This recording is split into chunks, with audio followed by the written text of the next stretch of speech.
Hey folks, welcome to another episode of Armed Lutheran Radio. I'm your host, Lloyd Bailey, the Armed Lutheran. This is episode number 314. Thank you all so much for making Armed Lutheran Radio a part of your week again this week. This week is our Reformation Gun Club Online Hangout for May 2022. For those of you who are watching afterward on YouTube, welcome aboard. Thank you so much for your support and for taking the time to watch the show. For those listening to the audio version, the podcast version, welcome to you as well. And thank you for making Armed Lutheran Radio a part of your week again this week. For those of you who are new, what a Reformation Gun Club Hangout is what it sounds like. We're hanging out with the men and women and members of the cast, hopefully, who make this show possible. The members of the Reformation Gun Club. And this week, I want to thank Mitch from Stockbridge, Michigan, Anthony from Cottonwood Heights, Utah, Kurt from Rialto, California, Marianne from Watertown, New York, Jim from Fort Wayne, Indiana. Now, Jim is just finished up at seminary and accepted so he's not from Fort Wayne anymore. He accepted a call to somewhere in Wisconsin. I'm going to have to update that. Congratulations, Jim, and thank you for your support. I also want to shout out to Gordon, Drew from Huntsville, Alabama. Drew from Excelsior Springs, Missouri, and Derek from Huntsville, Alabama, and Rich from Lawton, Michigan. Thank you all for your support, folks. We don't have any advertising. We don't have any sponsors. We are listener funded. And that means we rely on the monthly and annual contributions of our members, some of whom you will meet today and hear from in just a few moments when we introduce them.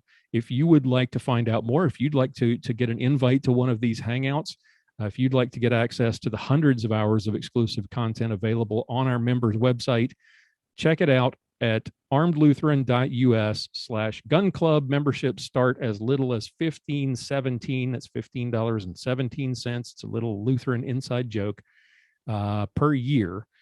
So come and join us. We would love to have you. Okay, so now that we've got all the formalities out of the way, we've got some folks waiting to join. And let's get folks in here. Our good friend Dan Veldt is with us, who has been, he has been with us many times. I don't think you miss very many of these, do you? Do you, Dan? Or Dan can't hear me yet. We'll wait. We'll get, there he is. How are you, sir? Cannot hear you. I think you're muted. Let me see if we can unmute you somehow. While that's going on, you are muted, sir. Oh, there it's now it's turned off. So let's get Donnie, who is joining us for the first time. Donnie has not joined us before, and I'm excited to have him here. Let's see. Doesn't have his camera on. There he is. Donnie, how are you, sir? And his audio is connecting. So while that's happening, I'm going to get the other Dan. Let's see. I don't know why. Let's see. Spotlight for everyone. Let me change the layout here. Do the no. Zoom is so much fun. Let's see here. Where did all my controls go? I've got nothing but Dan Veldt on the screen, which is not necessarily a bad thing. But sometimes it's not the intended view. Oh, there it is. Why do they make these buttons so tiny? All right, let's get the Brady Bunch view here. There we go. That's more like it. All right, Donnie, how are you? Good to see you, sir. Oh, doing okay. Good to have you join us. Son graduated from university 2 weeks ago today, going to Concordia Seminary in St. Louis. Awesome. In August.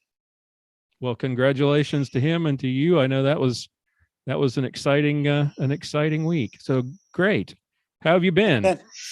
Well, good. We made a trip out to God's country, my hometown, Kalispell, Montana. Oh my goodness. That is a ways out there. You are in, let me see if I can remember where you are. Donnie, White Bear Lake, right? Yep, Minnesota. Yep. St. Paul area. Gotcha. That's my old stomping grounds. That's where I grew up. White Bear Lake? New Hope, but I got a lot of friends up in that yeah. area. Well, that's technically the Minneapolis area. Right. And Dan from down my original home state, North Carolina, how are you? Doing well, thank you. Good to have you back. Doing well, despite all that's been going on in the world. And we'll get to some of that here in a minute, get everybody's reactions to things, but let's start it out. Just keep kind of light. We've caught up with Donnie. So Dan, what have you been up to since we saw you last? You were with us for the last few online hangouts. What's been happening in your world? Well, a lot of work. I got to remember not to just say Dan. Yeah. You got two of us here. Yes. Yeah. A lot of work, but we found a little time to do some playing and a little pistol training with people at the club. Nice. Today spent most of the day out in the 90-degree heat. Went to a national model rocket launch with my nephew. Oh, how fun. Cool. And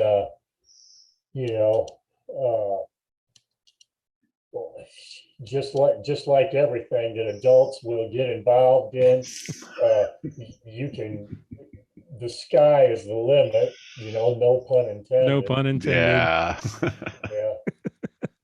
So I've been a good uncle, been participating in that stuff with my nephew, and had a lot of fun today. Despite the heat, 90 degrees in your part of the world is a lot different from 90 degrees here. It's part of the reason I'm here. Yeah. Well, 90 in Charlotte, in the Charlotte area, is swampy. Yeah, it is. Well, the drink of choice here tonight is cold water. Recovering. I don't blame you. Recover from that. All right, other Dan, what have you been up to? How have you been? I've been good. Been out training, doing a bunch of stuff. I got my performance review from my employer on Friday, and we both agreed that they're going to let me keep coming back to work. You should probably keep coming back. That went good. Good. That's always a plus. How's the weather up in your neck of the woods? It's Washington. It's raining today, and it's miserable outside. Other than that, it's great. We did have a couple of really nice days this week, and when it's nice in Washington, it is exceptionally nice. So you get to. So you did some training this week. What kind of training did you do? Well, I do training most weeks, and tomorrow actually I'll be going out and training with a couple of folks that want to learn a little bit more about firearms and want to learn about carrying and want to learn about safety, and that's what I'm all about. So we're going to help them out tomorrow. Awesome. Continuing with the lighter note, we've seen some beverages already. What are you partaking of tonight for our get together? Last night on my way home, I picked up a couple bottles of Big Bad Baptist in the Rye. It's an imperial stout that's aged in rye whiskey barrels, and it is fantastic. All right. And I'm drinking it in my NRA beer mug in honor of the NRA happenings this weekend. I just watched the Amanda Suffolcool's fashion show. That was great. They had all kinds of really neat gear and everything. So yep, that's what I'm doing. Amanda's awesome, and I completely forgot that was happening this week.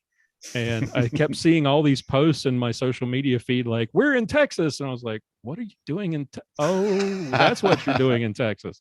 I mean, all of my podcast friends were posting stuff. We made it to Texas. Why?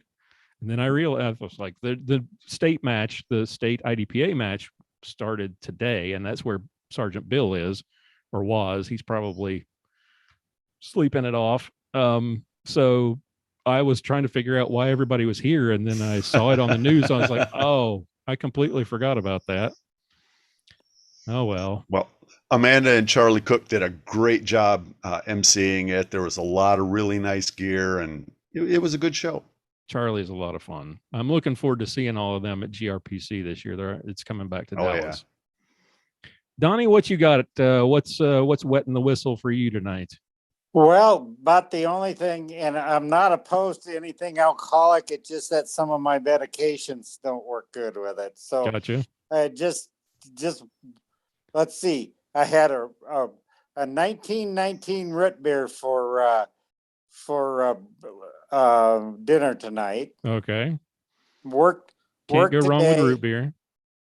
Work today. 2 months ago, I was out of work because in the wisdom of Marcus Lemonis, he closed all the firearms. I've been selling firearms for 12 years. Okay. And he closed them down, cut the business in the store back 90% when he did that. And now all they're selling is camping gear and boating accessories. Well, that's not fun. Oh, well. Well, I haven't done anything fun at all. It's been since we got together last. Let's see. We had a fender bender and a recall on one of the cars and a trip to an emergency room and volleyball. Nothing fun. Nothing. That doesn't sound like fun. No, not fun at all. And lots of work. It looks like I'm going to be working over 4th of July weekend because we have a client. Yeah, we have a client who is going live with a huge upgrade that they've been doing for like a year and a half. And they decided, well, everybody's going to be off on the 4th. So that'd be the perfect time. It's like, oh. Yeah, not perfect for everybody. Oh, well. Such is life. All right, for me tonight, it is one of my old standbys. It's not Pendleton. Get out of the way, microphone. It's Screwball. Oh, you peanut butter freak. Peanut butter whiskey. I decided to go with something different tonight. I haven't had this in a while. One of my favorites. And I found out about this from one of the friends of the show, Larry Bean, Pastor Larry Bean from down in Gretna, Louisiana, who wrote a couple of the chapters for the book. He posted something about it, and I had to go check it out. So there you go. There you go. New edition in the works, by the way. I've got submissions. Excellent. I have submissions from five new pastors. I have like 5 or 6. Nice. 6 or 7 new chapters coming. Probably going to be closer to 10 when it's all said and done, because I'm still waiting for a few more. But people like Brian Flammy over in New Mexico, who was the vicar for Pastor Brian Wolfmueller, and who always showed, if you were a fan of Table Talk Radio and remember them talking about the Flammy, it's him. So he's a former Marine, and he's writing a couple of articles for the book. So that will be hopefully coming in the fall, and I'm working on another project, a writing project that hopefully will be in the not too distant future. Which brings us to not so great conversation. The latest events I wanted to get everybody's reaction to, unless for those of you who are not here and are not living under a rock, that we're all sitting here reacting to the absolutely heartbreaking news out of Uvalde, Texas, which is about 80 miles southwest of San Antonio, about 60 miles from the Mexico border, where there was another just absolutely horrible school shooting.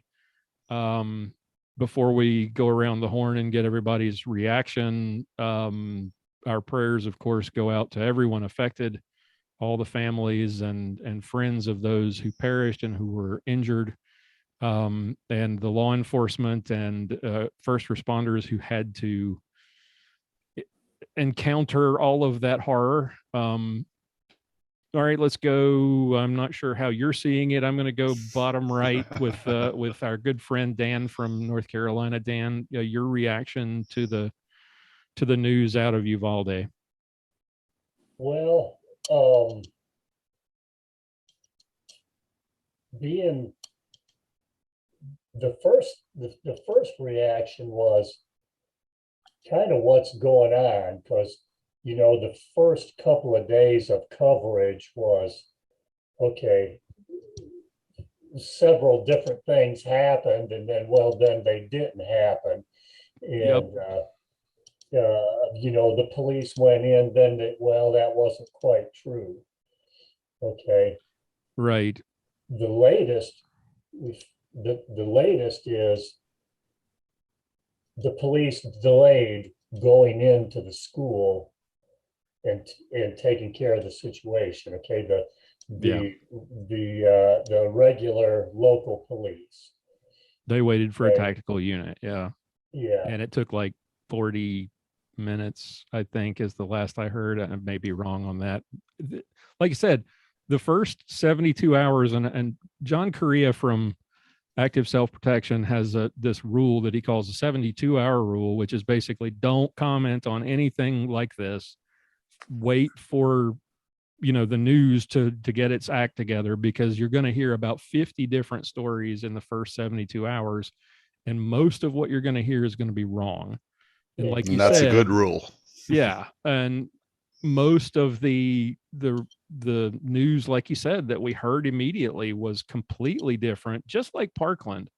And the reason I said that mentioning the book kind of led into the topic, I was doing some editing for one of the books that I'm working on, and I'm going back through some old articles and talking where I was writing about talking about Parkland, and it's really scary how similar the two events are.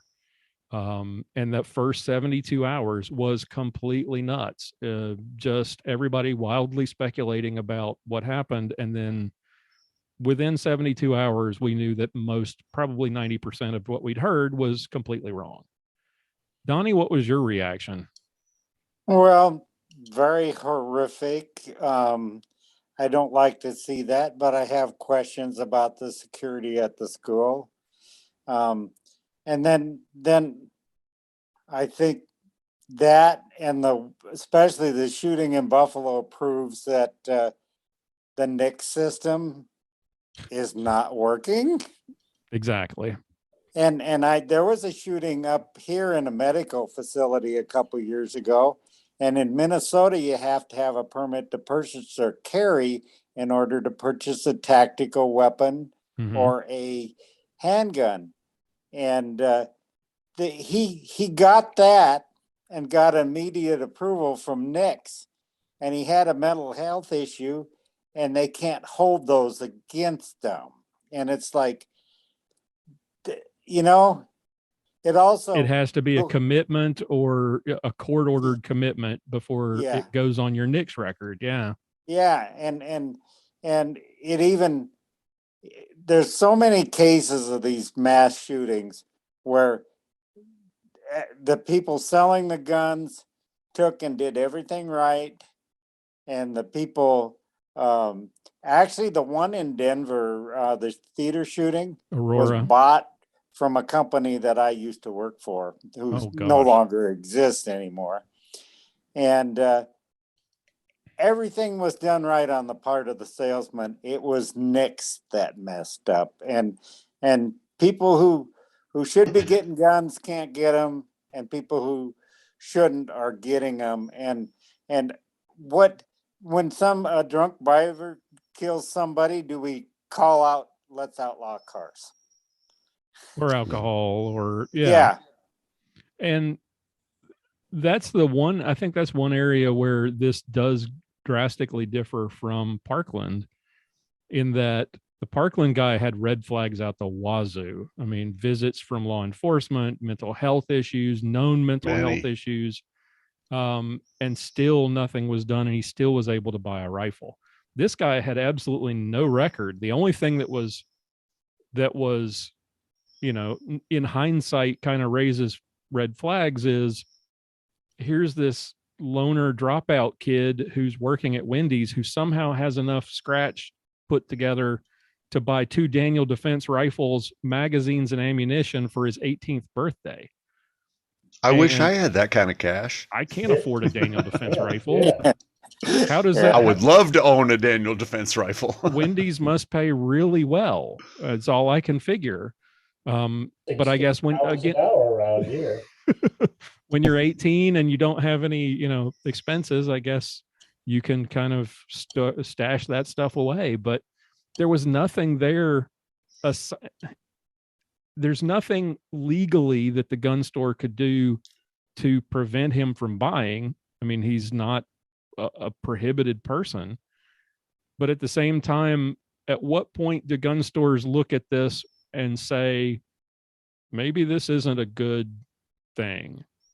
But then again, how often does that happen? And nothing is done about it. Remember, was it the Orlando nightclub shooter that had been visited multiple times by the FBI? Yes. Yep. And he went to buy, I think it was body armor. It wasn't even a gun. And the store owner was like, there's something off about this. And he called the FBI, and they still did nothing. And he was able to buy a firearm. So you're right, Donnie. The NICS system is a mess. It either doesn't have the right information, it's not used properly, or it has incomplete information about mental health, particularly. And I think some federal laws about mental health and health in general, information like HIPAA probably gets in the way too. Yes, exactly. Laws about minors and their records. Is it how many states? 30 some odd states that have laws that expunge the criminal records of minors once they turn 18. I'm of the mind that maybe we ought to keep some of that stuff, especially if it's, if it's some records should be red kept. Flags. Yes. Dan Veldt, your reactions. If I was to give you my honest, heartfelt reactions, your YouTube channel would be banned. So I'll try and tone it down a bit. First of all, whenever something like this happens, there's always a reason, and it's never somebody who just snapped. It's somebody who has a history of, apparently this kid had been bullied. He was a little bit different than most kids, so that's the type of people that get Parkland. Bullied. Sure, yeah, and so he felt alienated, and that really sucks. Teachers need to recognize that, and the teachers that I know, they recognize that, and they try and deal with that with the kids, and try and teach them that, hey, everybody's different, everybody has different ways they like to act and behave and dress and everything else, and that's okay. But this was an extreme situation in a lot of different ways. In his relationship with his mom, and his relationship with his grandmother, who he shot. I understand that she's actually in the hospital and going to make it, which is wonderful. Right. But crappy family situation, and that seems to run through a lot of these stories. Well, in bad situations everywhere, you can usually bring it back to a bad home family situation. That's why we need God in our families. That's why we need smart, intelligent people. not perfect parents, but parents who actually love their kids and want the best for them. Yeah. But not everybody's like that. What really bothers me the most about this situation and all the rest is when something like this happens, everybody wants to jump on, this is why it happened, this is why it happened, the reason for this is this, and if only this, and if only that. Well, you weren't there. And it's I wasn't never there. that simple. No, it's not. And people are, you've got a lot of Second Amendment advocates that are out there saying, I would have gone in there and everything else. I would have gone in there and got my kids. Well, if I was, I don't know if I would have. If I was there, I wouldn't have been standing there watching the police not doing anything. I don't know what I would have done because I wasn't there. I probably would have been like that parent who they detained and somehow she convinced to let her out of the handcuffs, and she jumped the fence and went in by herself and got her kids out. I probably would have done that.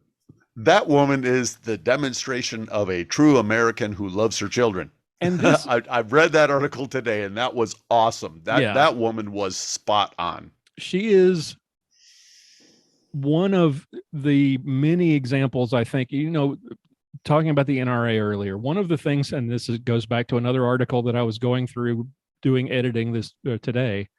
I hate that term that Wayne LaPierre came out with after Newtown, that the only thing that stops a bad guy with a gun is a good guy with a gun, because it's so ridiculously simplistic and untrue. And in the article that I'm re-editing for re-release is about Riley Howell, the young man from University of North Carolina, Chapel Hill, who didn't have a gun, but took it upon himself to throw himself at a school shooter and saved lots of people's lives and lost his. And that mom who jumped the fence had no idea what she was running into and did it anyway. No, she knew she was saving her children. Yes, yes. That's what she knew she was doing. Yes. In terms of danger, though, she had no clue what she was going to face when she walked in that school. And she didn't care. And it's that's a good mom. It's not the presence of a gun that makes the difference. It's the mindset that says, I've got to act and do something. Mindset is everything. Yeah. And police who have guns stood around and did nothing, just like at Parkland. They stood outside the door, and Parkland was worse because they stood there outside the door listening to the gunfire and did absolutely zero. In this case, you've got a mom who doesn't have a gun and is just going to run in there because her kids are in trouble. That's a great mom. Yes, and that's indeed. the mindset that Americans need to be, where especially those of us who think about self-defense, those of us who care about protecting our families. That's the mindset we've got to have, is you've got to act. You can't sit back and wait. You can't worry about the consequences of your actions when it comes to saving the lives of your loved ones, but you can't sit back and do nothing because, oh, we don't have a gun, or, oh, I don't have a riot shield, or whatever the excuse was that the police came up with. You can't rely on somebody else to protect your children. Yes. I believe that a firearm is a great tool to use to defend myself. Not everybody believes that, and that's just fine. That's okay. There's a lot of other tools that you can use, and if you love your children, you're going to protect them with whatever tools you have available. Yep. If you're not comfortable owning a firearm or carrying a firearm, that's okay. Develop some skills that will help you to protect your children, which all good parents do. They just naturally want to do that, I believe. But watching some of the reports of some of the officers that were on site standing there and handcuffing and restraining parents from going in there. Can you imagine if there had to be at least, I'm going to take a guess, 100 parents that were standing outside? If all of them ran in as soon as they got there, I don't know for sure, and I wasn't there, but many of the children who were shot and died because they just bled out because they weren't able, no one was able to give them first aid. A lot of them would have survived. Some of the parents may have been killed. And if the parents were able to save their children, like me, I would, if I could trade my life for my son, oh man, I'm jumping on it. To keep him safe, yes, absolutely. And most of the parents that showed up there, I'm sure feel the same way. So we're going to see a lot of reports and investigations on the police response, and they apparently they did send some people in. They did have a plan. The plan failed miserably. So a review of their planning and tactics and procedures, I think, is going to be coming up. Oh, absolutely. All right, there is. We've got another guest. Where is my participant page? Show me the participants. Where is my... I just got a notification that Rob had joined us, and he's waiting to be admitted to the room, and I cannot find the stupid button that lets me let him in. I'm thinking we're going back to another solution after this after this hangout. Let's see here. Where is? Maybe it's on this other page. Maybe it's on my other screen. It took me a while to get in. It's not being as nice to me as I adjusted so I could hear everybody. See, technology makes all our lives easier, right? Oh, doesn't it though? It's great. It's great when it works, but yeah, his name popped up, and I hope he didn't drop back out. No, come back. Yes, come back. He doesn't show up in the list of participants. Maybe he. Yep. Okay, so I'm just going to move forward then. And well, you said that you were coming up with another version of your duty to defend. Mhm. Is that going to have new entries and everything? And, yes. And I imagine Pastor Bennett could write most of the book. I'm hoping he's going to have some entries in there. He is. He's one of the ones I'm going to call him out at the moment.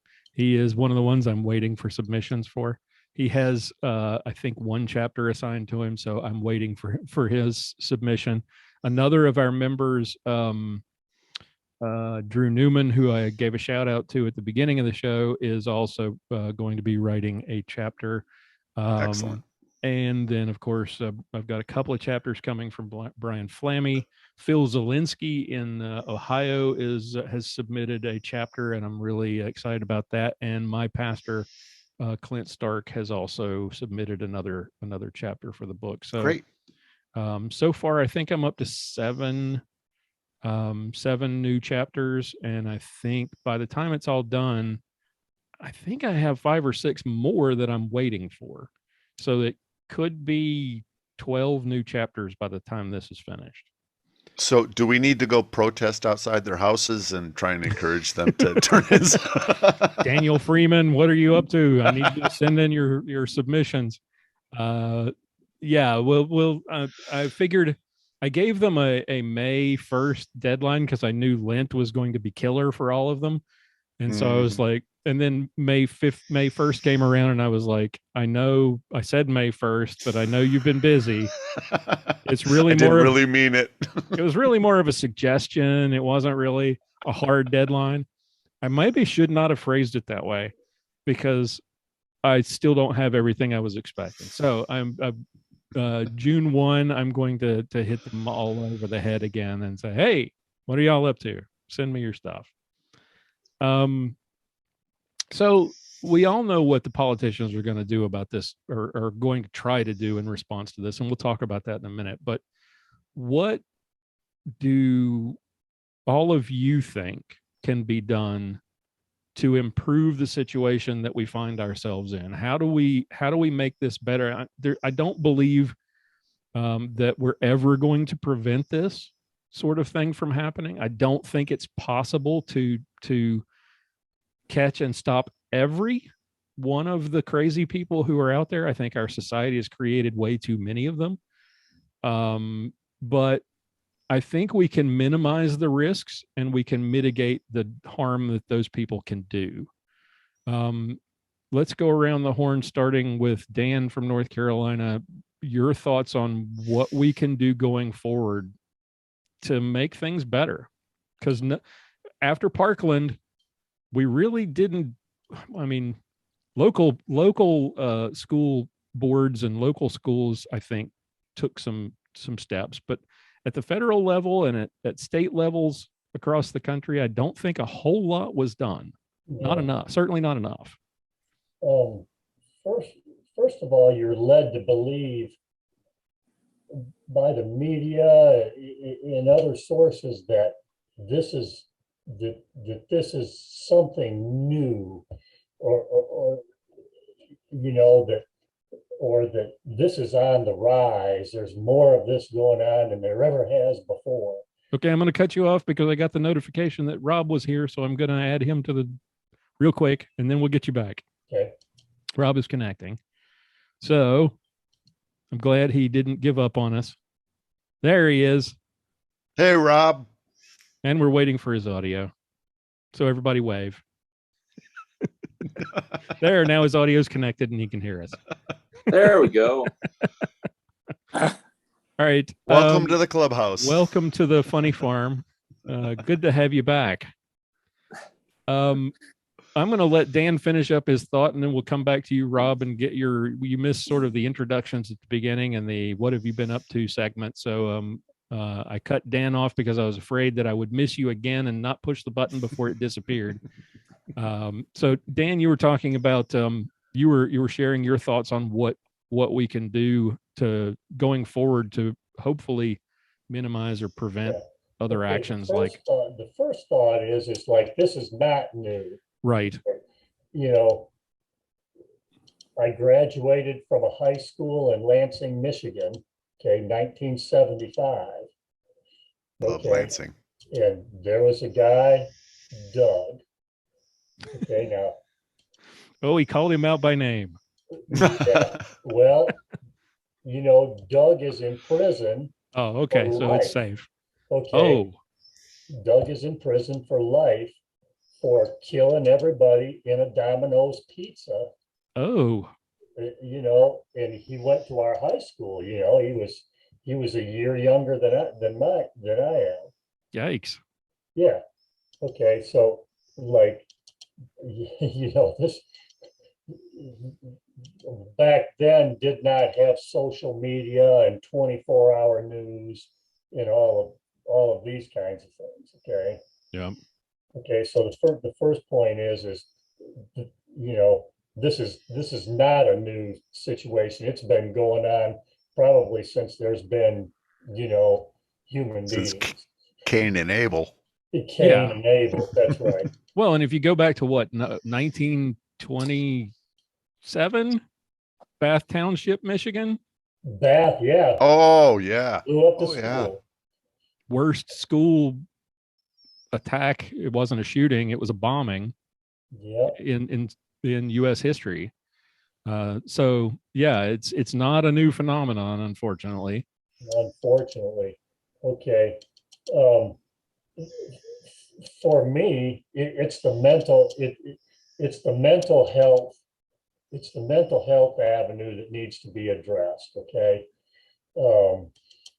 It's every one of these school shootings as of late.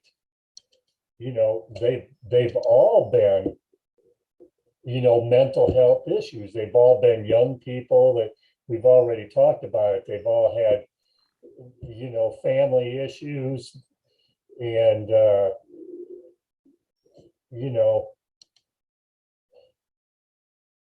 I think there's a social issue there with families that is kind of, and plus the issue with, like you mentioned, back then you didn't have social media that amplified everything so much.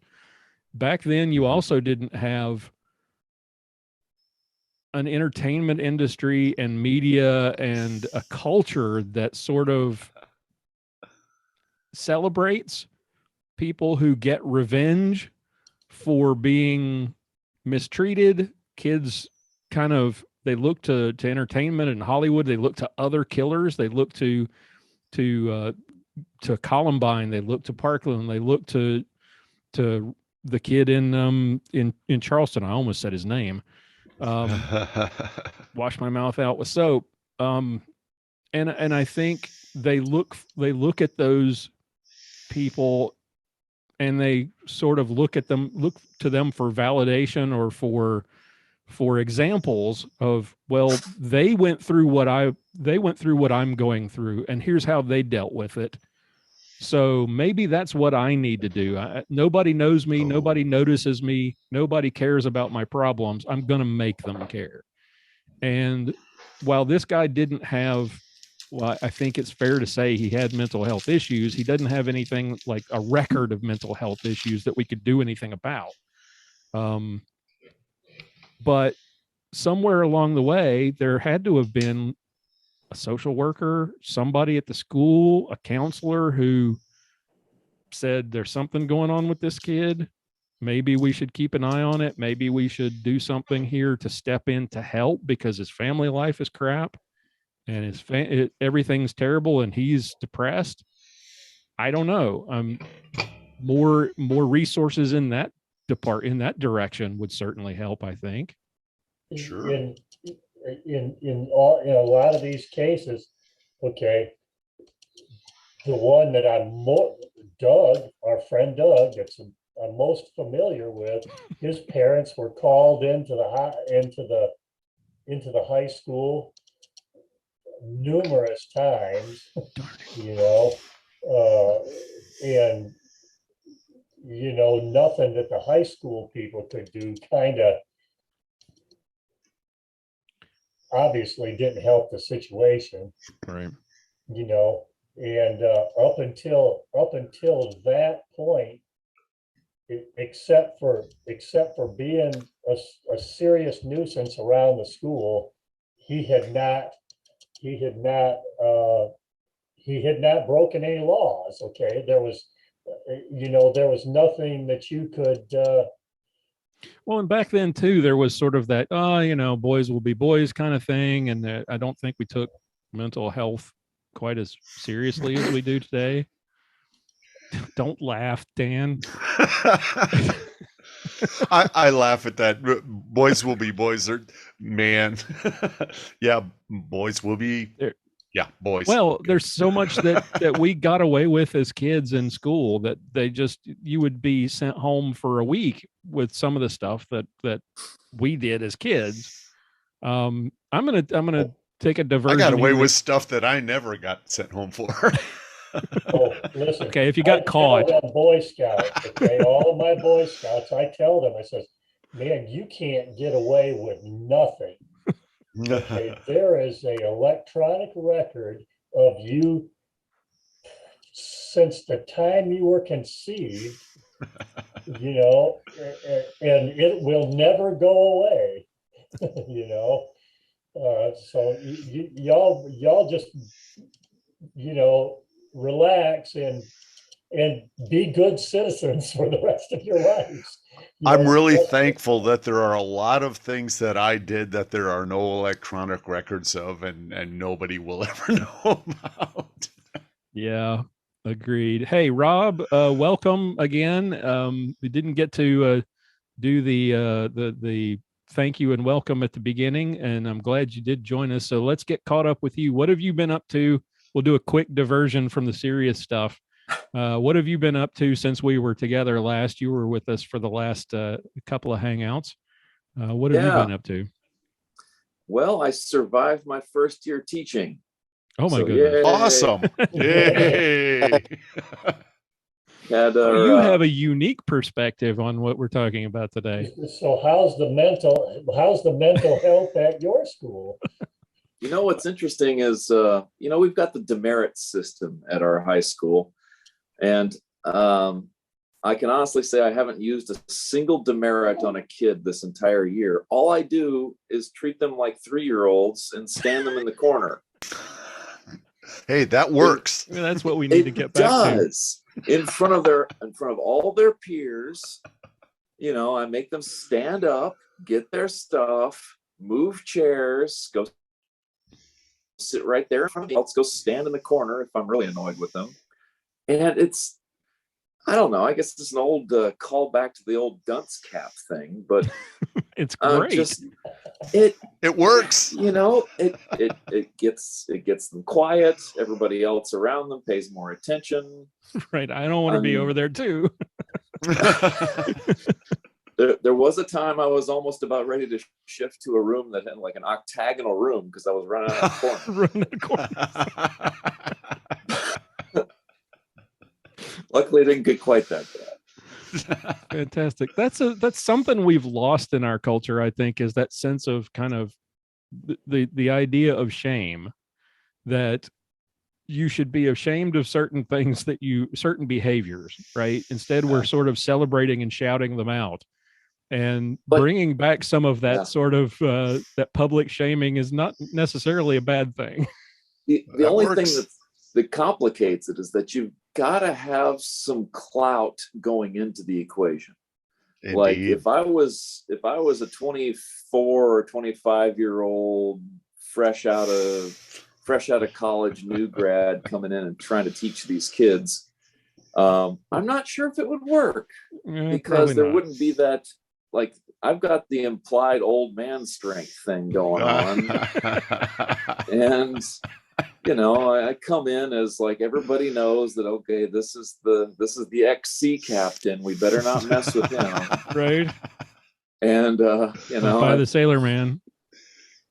Yeah, I could definitely shout any one of them down, left, right, and you know, front and center of the whole thing. I mean, I'm certain there's. You know, it has nothing to do with my strength. I got, you know, string bean arms just like any other, you know, scrawny old Navy guy. But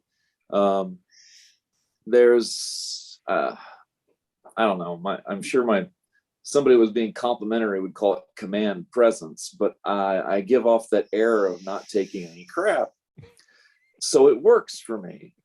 But I'm not sure if that would work in everybody else's classroom. There are plenty of, you know, my grandmother had that. She was a 5th grade elementary school teacher, and there was that whole like, you know, don't mess with Mrs. Corbett because she'll mess you up.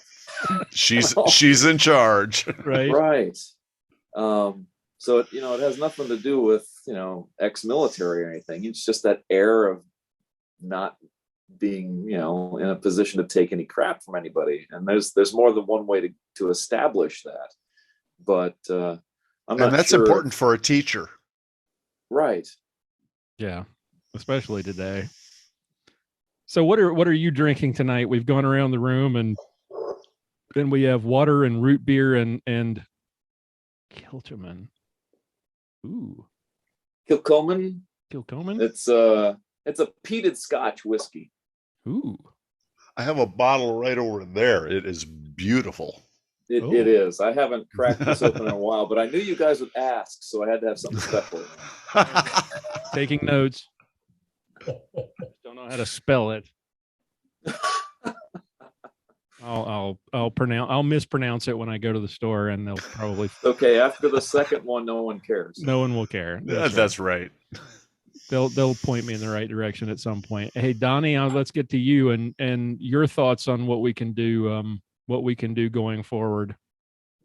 Well, I have a couple of thoughts. One being is that you can't teach there's a right or wrong to anything in public school anymore. And fortunately, my son's gone from pre-K through college in a Lutheran school.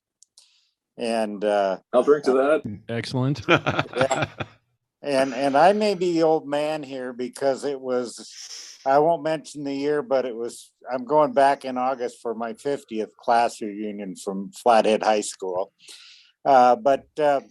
I was afraid you were going to say you were at Bath Township. That was a long time ago. Yeah.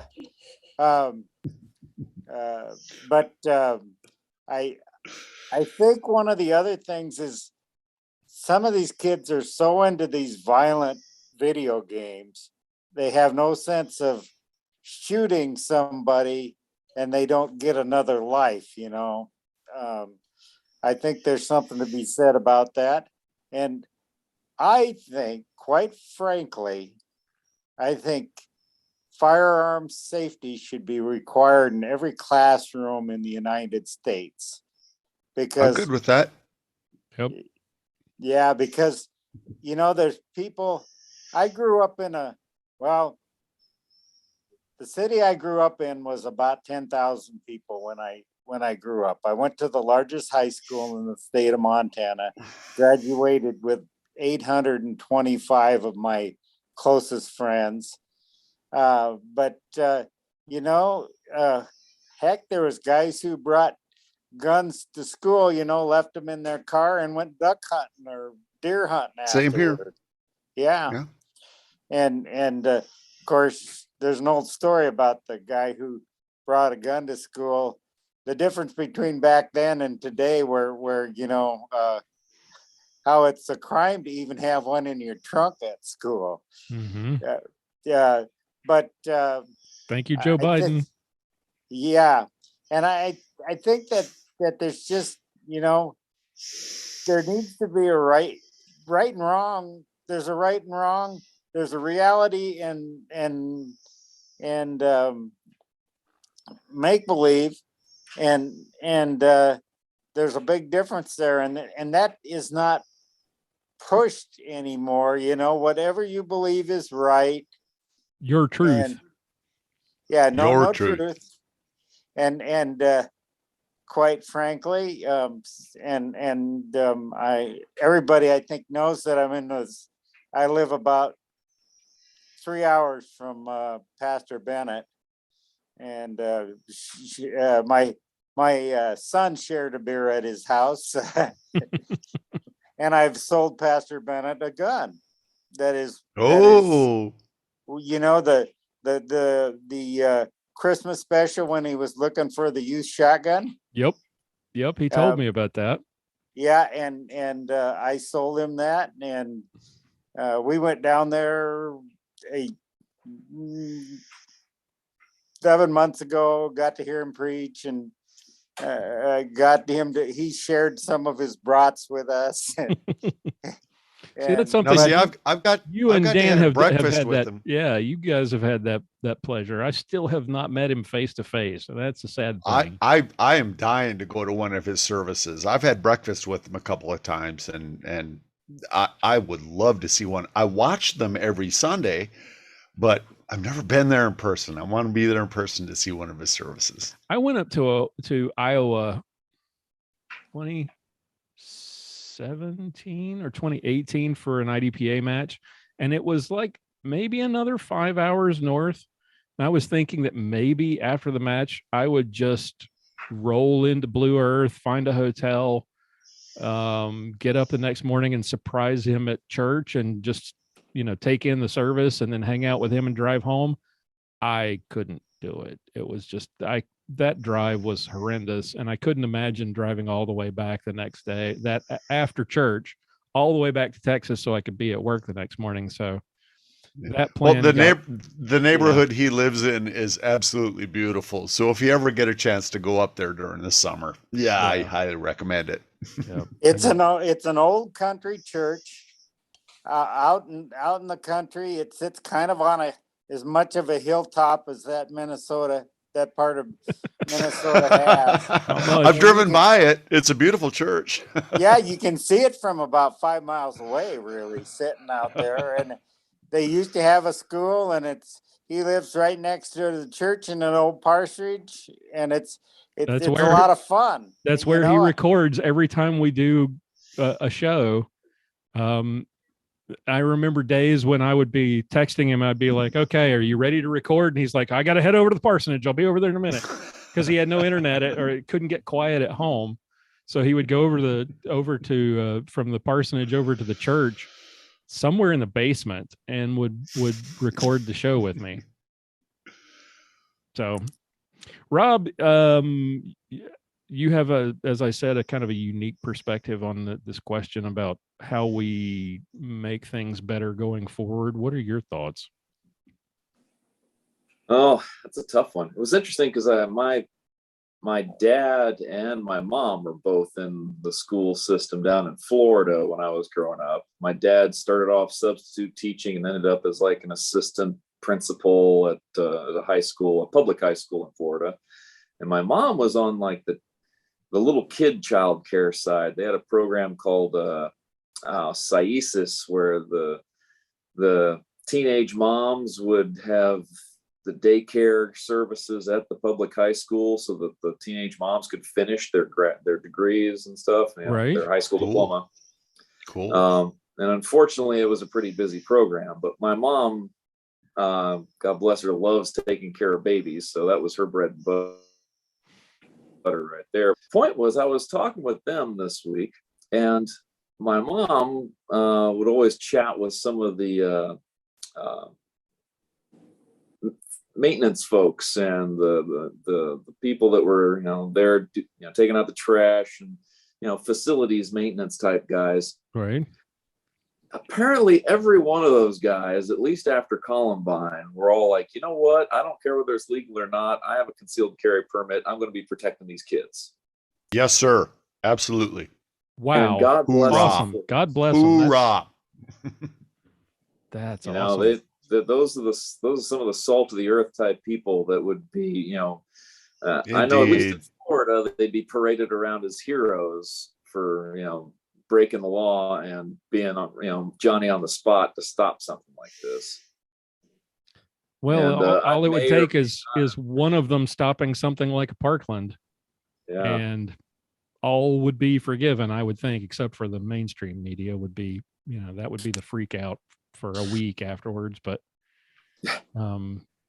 yeah, that's I don't understand why we still haven't secured every school in the country. We spent $7 trillion last year. Are secured. Fair question.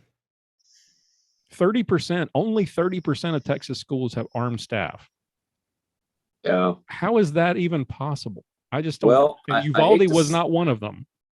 I hate to compare, but Israel has been fighting this problem a lot longer than we have. Oh, harder. Yeah. They've got it down. And all it takes is, I think, what was it, Ma'alot, the name of the school or whatever that is in good old Colonel Grossman's On Killing book. Right. So anyway, they figured it out back in the 70s, and after that, they've just had all their school buses are armed, all of their and I'm not. Of course, this has been a hot topic at the school this past week. We've been doing final exams and tests and stuff, but also we had a couple of regular days of class this week. Everybody's been talking about it. And granted, at a Lutheran high school, our opinions might be a little skewed, but there's still a decent number of folks that, you know how those Lutherans are. Yeah. Yeah. Watch out for us. We're definitely skewed. We may be skewed in the right direction, but I wouldn't want to force anybody to carry a weapon. But right. Oh, absolutely not. Absolutely not. But the person that I thought was the least likely was the person that was the most like, get me signed up for training and I'll absolutely jump on board. Yep. And I'll help train you. Wow, I'll take you. I'll I'll pay for your ammo. Let's get on board with this. Heck yeah. I actually budget every year for ammo that I can use to help train people that they just want to know how to safely handle a firearm because they're considering buying one. And oh, good golly, I'll bring the guns, I'll bring the ammo. We'll go through it all, and then we'll talk about whether you feel like it is something that you would like to do. Not everybody wants to own a firearm or carry a firearm, and that's okay. But I want you to be able to make a good decision about it. So right. Yep. We do that for the public in Charlotte. We have small arms firing school and handgun familiarization for the public. You can sign up for free. Excellent. and have certified instructors, run this program. And man, we've been doing it for years, and it's a pretty healthy budget for the club. But it's the most used, the most popular program in our club. It will pay dividends in the long run. It's absolutely worth the budgeting the money for it. Rob, to your point, you were talking about okay, lost my train of thought. Sorry. I was distracted by the cigar. It's a Nica Rustica, by the way. Is it good? Don't tell me. Oh, I don't want to know. It is fabulous. Why did I ask? I'll send you some. Oh God. You were talking about not forcing teachers to be armed, because I agree with you. I don't think everybody's cut out for that. They don't have the right temperament or mindset for it. Some people just don't want to. Right. I think we get into kind of a bit of a problem where we talk about arming teachers, and it makes people think we're going to put a gun in the hands of every teacher. That's not what we're talking about. And I think we've got ourselves into a bit of a pickle with that terminology. Yeah. It especially, like, I can remember, I grew up in public schools. There's plenty of teachers that I know for a fact that I would not trust with. Now, I don't even trust them driving themselves back and forth to school, let alone anything else. But the fact that it's an absolute known gun-free zone for everybody to use as their personal kicking bag, that needs to change. It absolutely has to.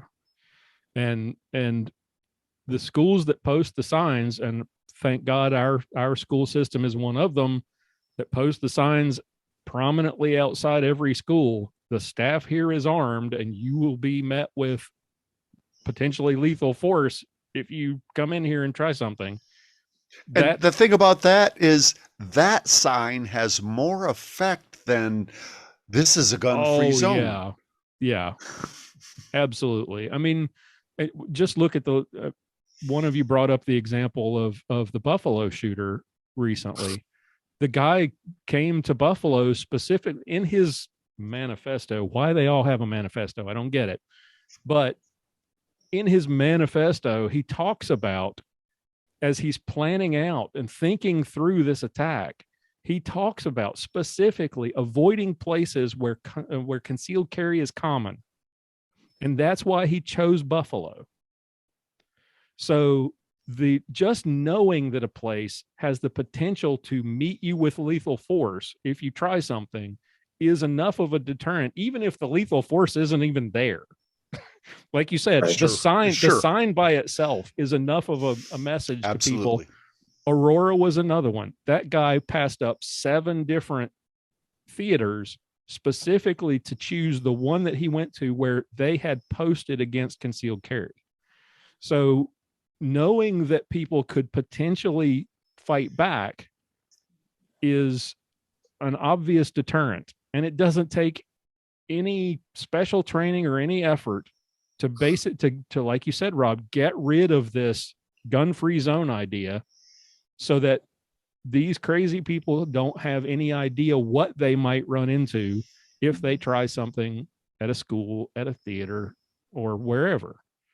It's just the gun-free zone sign is just an invitation to the crazy, if they're bent on doing something, that, okay, that's a potential target. Well, I may or may not know of a number of teachers in schools where it's prohibited to carry firearms that are trained and they look at these children almost like their own. I mean, they really love the children that they teach, and they carry a firearm concealed at work, risking their jobs and their just freedom. In case something happens, because they want to be able to protect these children. Yeah. And God bless them. I would like to have a program, state, national, whatever program, where teachers, if they choose to do so, could participate in the program that would provide training and Yeah. advice and how to deal with, because these teachers that love their kids, they're going to be hugging them and all over them. They don't want them to be feeling a gun. They don't want this, that, and the other thing. So, you really need to conceal well. There's a good program. It's in Colorado and I think Ohio. It's called Faster Saves Lives. Oh, yes, absolutely. That's a great program. Yeah. So teachers just need to be able to protect their kids. They want to protect their kids. Most good teachers that I know love their kids almost like they're their own. Even if they put them in the corner sometimes. Well, just saying, even that kid in the back row. Yeah. That's right. Hey, I love my kid and I've put him in the corner more than once. So it's done in love. Yes, yes, tough love. Exactly right. Before we kind of wrap things up, I wanted to, I think we kind of know what's coming down the road. What do you guys suspect is coming? Because here's how I see the landscape. Republicans are pretty much thinking we're going to retake the House and the Senate in November, right? They now have this hot potato issue in front of them, which is they're being blamed for not doing anything about guns. So I suspect, and I've seen some articles that are indicating some movement in this direction, that something is going to happen, because Republicans don't want to lose any potential ground in the November elections, and they feel like they can't be seen doing nothing. What do you think is going to happen, Dan? Well, I think there's a lot of Republicans that have done a lot to respond to that. And what are you going to do? What we're going to do is we are going to go back to the Second Amendment that says the government cannot restrict our right to carry firearms for a lot of reasons. It has nothing to do with what Joe Biden said was deer that have Kevlar vests. It has nothing to do with hunting. It has to do with self-protection, and it has to do with being able to deal with the tyrannical government and to deal with school shooters. The Second Amendment exists so that we can protect ourselves and our families. And some Republicans have stated that. That's what they need to say. That's where we need to go. I don't think that's going to happen. Unfortunately, I think you're right. John Cornyn and John Thune have already indicated that they're going to start that they are already in discussions with members of the Democrat Party, like what's that guy from Connecticut? I can't think of his name, Chris something or other. That they are actually talking about some sort of a bipartisan bill. Donnie, what do you think? Well, I'm afraid, but I think that if in some states, and they're counting that the primaries are, over in most states now, but in some states, if people come out Republicans, they're going to put a different person in Congress that, because it's a tough thing to deal with, obviously, but I go back to my comment that a gun is basically, I'm saying it's a tool, and it takes somebody to operate it, and the problem's with the operator, not with the tool. Yes, agreed. Dan, from North Carolina, your thoughts? What do you think we're going to end up facing? Man, for me, it's hard to tell. Okay, obviously, this next election is going to be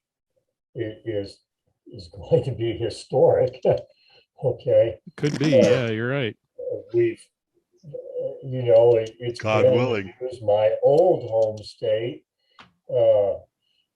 all of the Republican candidates for governor, all have been disqualified to get on the ballot.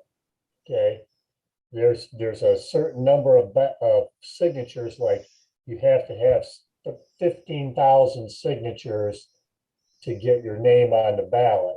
Mm-hmm. Okay, right before the deadline, the Board of Elections comes up and says, okay, all you guys, 7,000 of your signatures are not valid. Oh, Funny how they care about invalid signatures now. yeah. Where was that a year ago? Exactly. 2 years Okay, ago? well, now you're past the deadline to get your name on the ballot, so too bad, so sad. Okay. Good old North Carolina We're gonna politics. have I an remember it well. We're going to have an uncontested governor race in Michigan. Are you talking about Gretchen Whitmer, the my lockdown friend, Nazi Gretchen, lady? Yeah. Yeah. Okay. So, we've got those things to battle. Man, we're already the whole firearms industry, as well as the whole discussion, is regulated to the teeth already. Yeah, no doubt. Agreed. But the problem is convincing the American people of that. They have this perception that you can just walk in without a background check and just buy a gun, no questions asked. That somehow the firearms industry is exempt from things like lawsuits over that they're the only industry that can't be sued, and that they're pouring money into the pockets of Republicans, and that's why that nobody wants to move forward on gun control. And so we have this odd public perception of what the gun industry is and what gun culture is. And the president wasted absolutely no time in putting out what his definition is. He went from consoling the victims of Uvalde to demonizing 100 million Americans because they're somehow at fault, and all the Republicans in the country because we're somehow at fault and have blood on our hands because we won't do anything about gun control. Rob, what do you think we're going to run into? I think you guys are hitting most of the issues on the head, but what I'd like to see happen is like, hey, I've seen a lot of stuff, and it seems like the root problem of everybody that I've ever run across, either in my military career or just in general life, the people that have the hardest roads to go down and like have the steepest hills to climb are the ones that come from broken families. And I've been racking my head, like, how on earth would you like fix that problem? And I know they've been pumping all this kind of money into things about, supporting the single moms, and the single parents need as much help as they can get. I'm going to be a single we need parent. to do. Yeah, I'm going to be a single parent Absolutely. for June, and my wife gets activated for her annual training here coming up. So, oh no, oh yeah, she's in the reserve, so she's I'm getting a taste of what I've done to her for the last 20 years. There you go. Payback is a drag. Yeah, but I'm like, how much of an uproar would it be if the welfare folks actually paid more to families that had a full, like, a complete family unit? And I know they'd have to count, the me and Z, family units, as well as the Mr. and Mrs. family units. And, fair enough. That's okay. That's family unit. Okay. That's probably better than a single mom or a single I'm okay dad, with that. So That's it's fine. probably better than nothing. Sure. And, Definitely better than nothing. No, do well.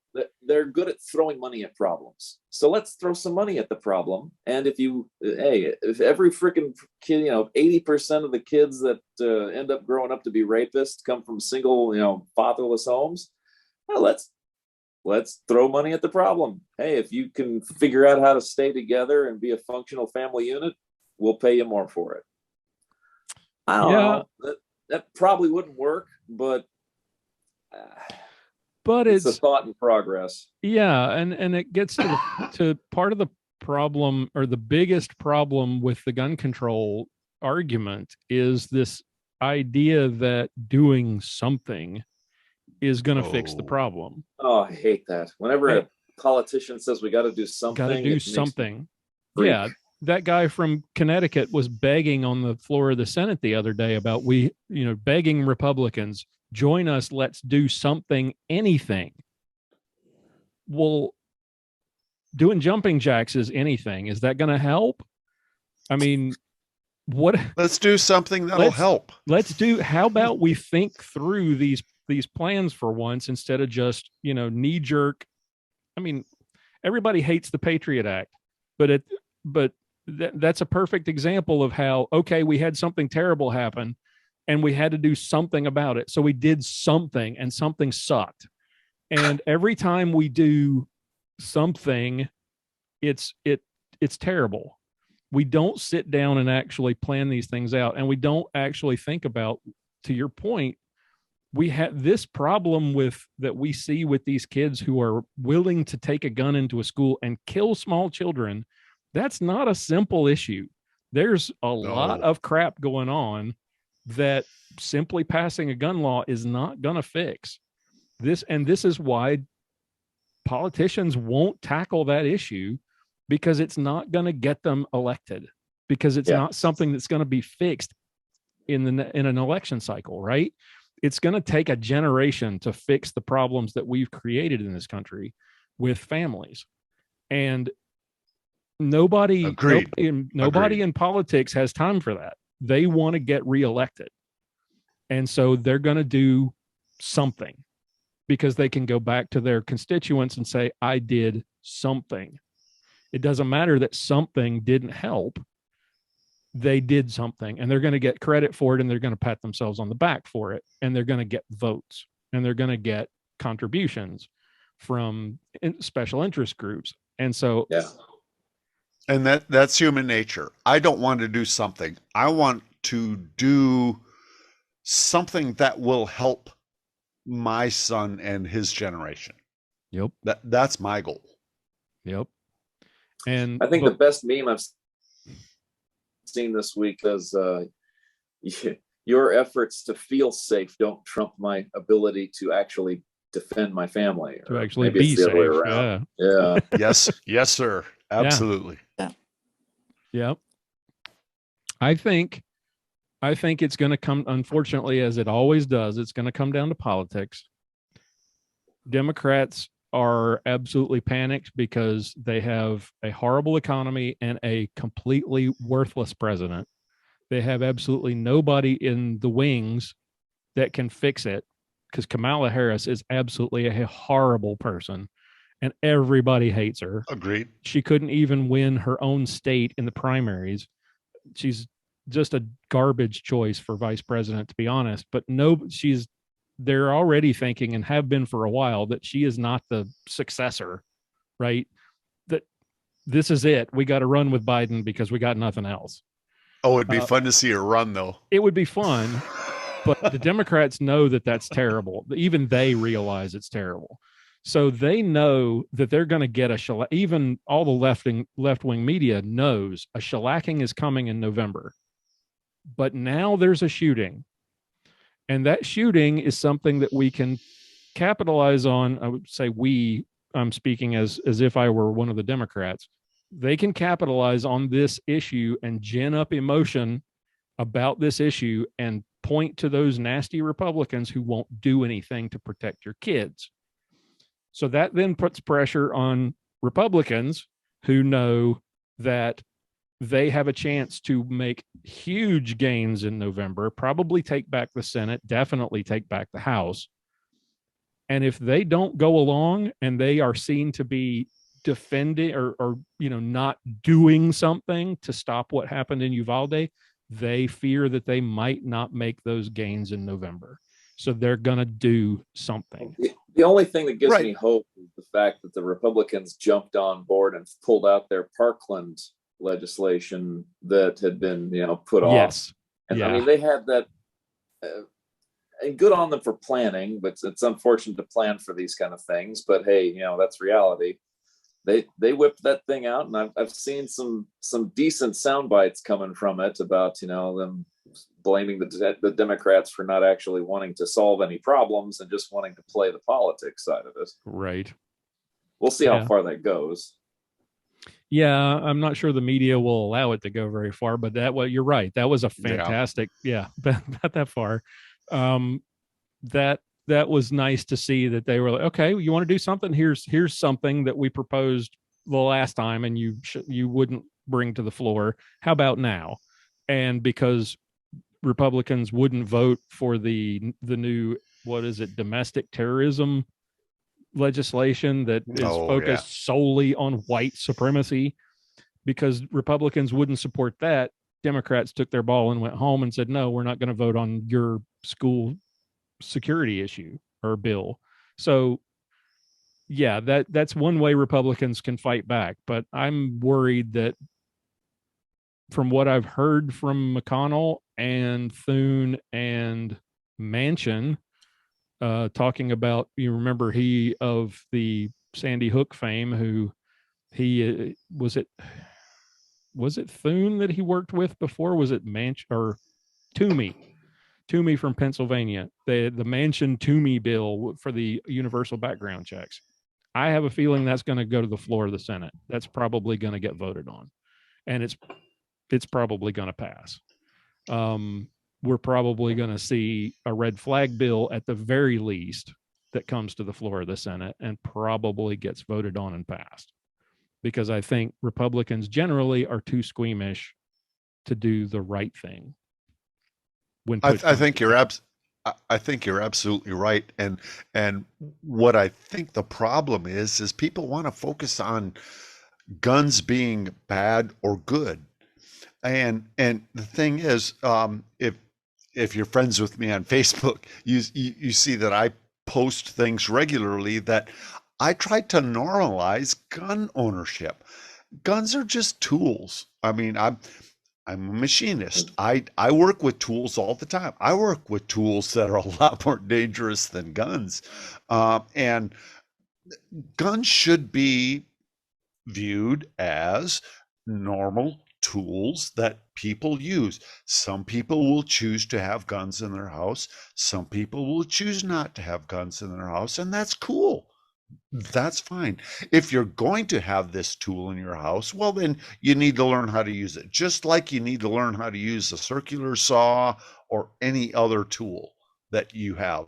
But people want to concentrate on guns are really bad or guns are really good, and that's not what it is. Guns are just a tool. Mindset is what protects people.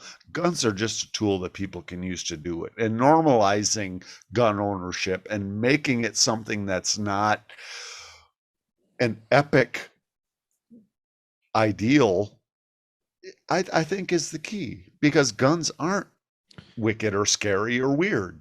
They're just guns. Yeah, and I think that also gets us to another discussion in the kind of culture debate, or our societal issues, is this idea that we see as gun owners, we see the gun as a tool. On the left, they see the gun as a talisman. They see and we have, I think, we're not all Lutherans here. I think Dan being the only I'm a weirdo. I am a Protestant, so that's fine. That's fine. But I think we all kind of share the same idea about original sin and the idea that mankind is sinful from birth. The left doesn't, and the culture doesn't share that view. They see mankind as good. There is no objective morality that defines what good and bad are. Mankind is good, and it is things that make you do evil stuff. So therefore, the gun is a talisman that if we got rid of, we wouldn't have bad things happen.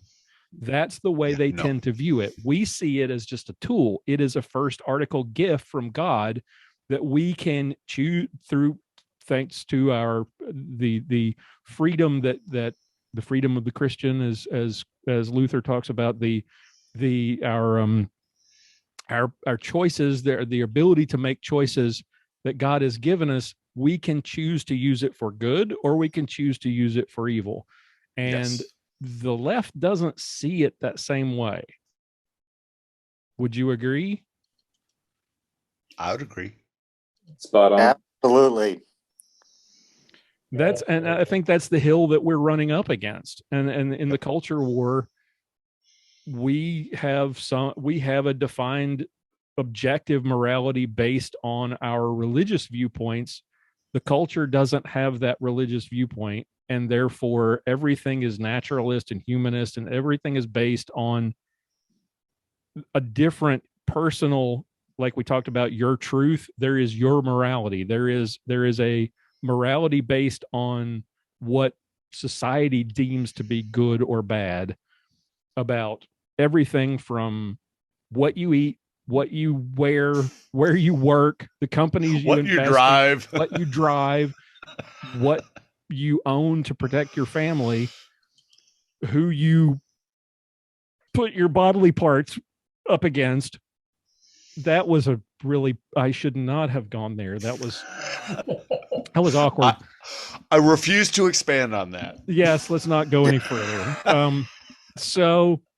But we have very different views of what is right and wrong, and the broader culture simply does not share that view.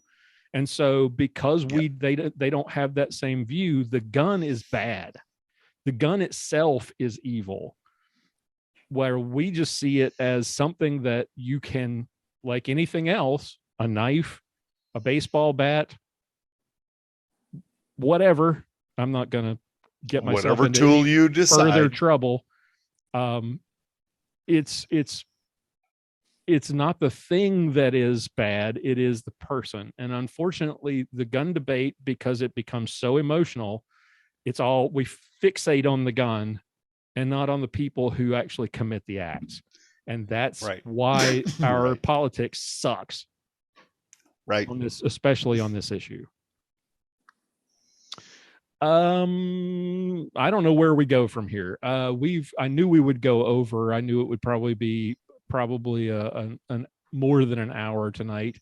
Thank you guys for sticking around. And hey, I did want to mention, of course, being Memorial Day weekend, and no, it's not Veterans Day. Although Rob, we love you for your service and appreciate you. It's not your day. You're not dead yet. So nope.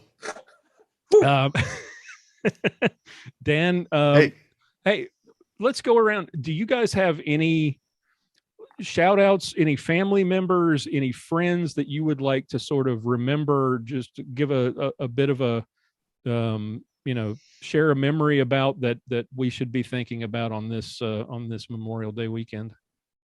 Dan Veldt, let's start with you. I'll just sort of work in a horseshoe around my head. I have a number of friends that I met, particularly during Desert Storm, where I was able to. One of the things I did during Desert Storm is I escorted vehicles over to where they needed to be, and then came back, and I got to hang out with a bunch of people there, and a bunch of the guys that I got to know were really cool. That they treated me well in my couple hour stay over, and some of them never made it out of there, and I have a list of them. I remember them, and I've posted it the last few Memorial Days. So we just need to remember that, man, we got a great country. We really do. It's messed up in a lot of ways. It's really cool in a lot of ways, but there's a lot of soldiers that helped us to be able to get to where we're at, which despite our issues, we live And in a really sailors. good country. Yeah, and sailors, absolutely. So we live in a great country, and a lot of it is due to the sacrifices that a lot of men made and women to protect our freedoms. So Absolutely. shout out to them. Dan Rushing, your thoughts? Anybody you want to shout out to? Well, I'm going to hinge off of the other Dan. You know, I have a lot of family from all of the wars, and you know, some of them made them back, some of it made it home, and some of them didn't. Right. Okay, one fellow that comes to mind that we think about a lot. My mom's first husband, okay, was a bombardier on a B-24 in World War II.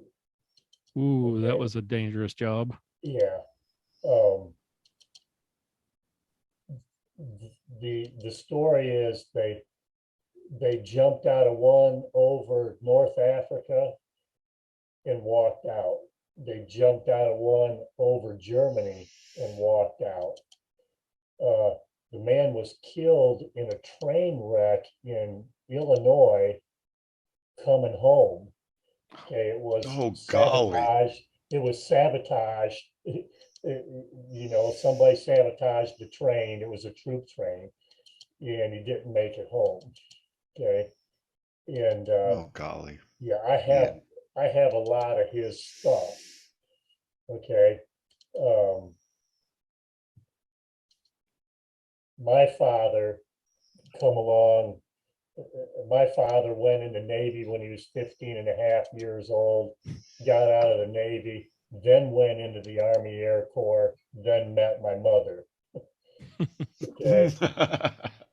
And so that's how I ended up here. But you know, we as a family, we've always remembered that bombardier. You know, that was my mom's, you know, high school sweetheart. Blah blah. Right. Rob, how about you? Well, I always remember my grandfather and his brother Kenny.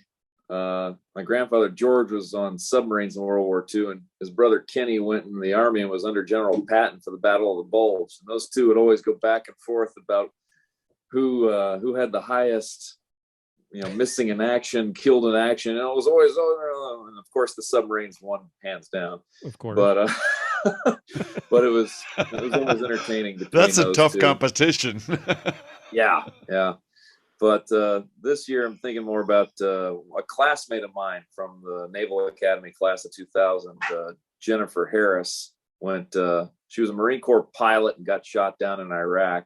We always think about her. Donnie, how about God you? bless her. Well, my grandfather served in World War I in the Signal Corps Aero Division, the roots of the U.S. Air Force. My father-in-law served in World War II, and we're kind of thinking about him because we're having a celebration at our church tomorrow. We've been married over 25 years a couple weeks ago. Excellent. Congratulations. And I have a friend, because of that, the celebration, a friend of mine, Dick, who's a Marine, 81-year-old Marine, but they're always Marine. Always. Those jarheads do that. Yeah. But those are the ones that come to mind. Had a couple of uncles in World War II. Very good.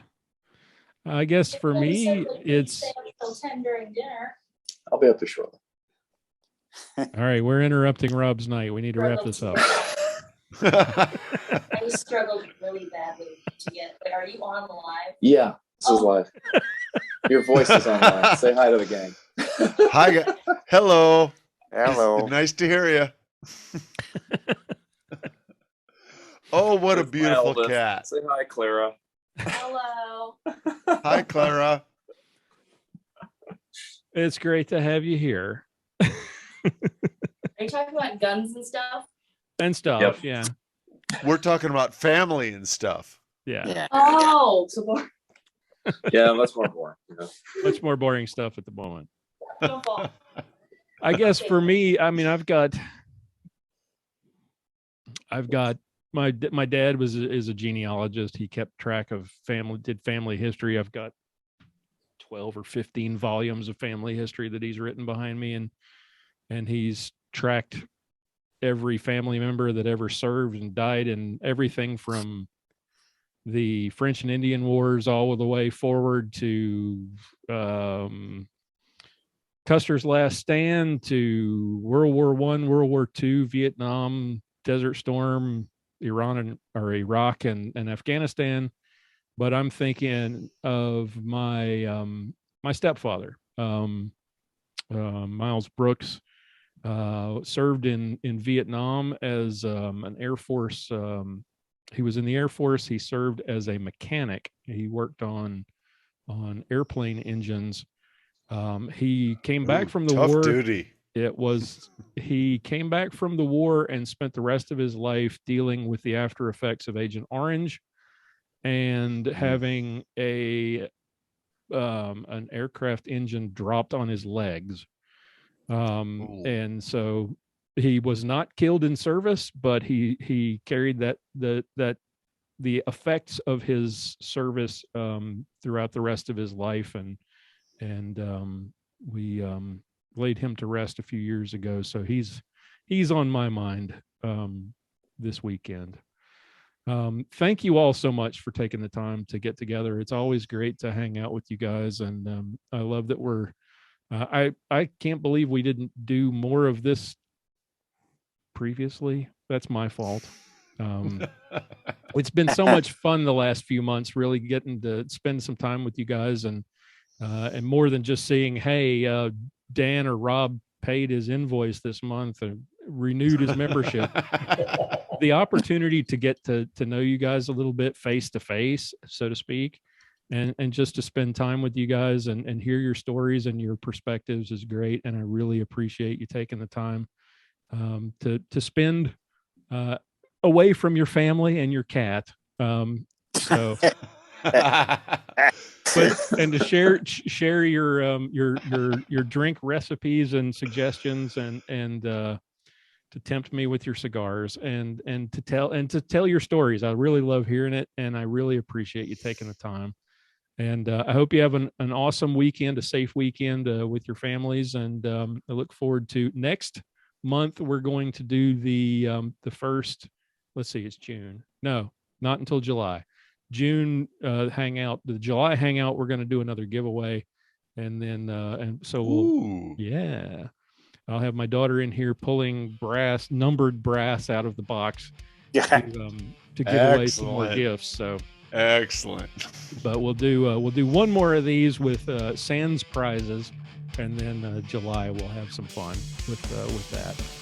But again, thank you all so much for taking the time, and God bless you, and we'll talk to you next month.